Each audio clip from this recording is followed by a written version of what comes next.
اور اگر اللہ چاہتا تو ان کو یعنی تمام انسانوں کو ایک ہی جماعت کر دیتا، لیکن وہ جس کو چاہتا ہے اپنی رحمت میں داخل کر لیتا ہے، اور ظالموں کا نہ کوئی یار ہوگا اور نہ کوئی مددگار۔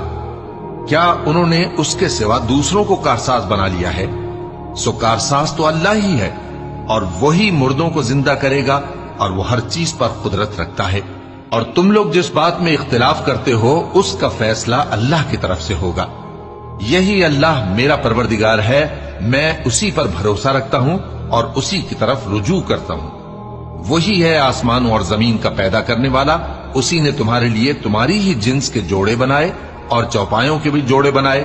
وہ اسی طرح تم کو پھیلاتا رہتا ہے، اس جیسی تو کوئی چیز نہیں، اور وہ سنتا ہے، دیکھتا ہے۔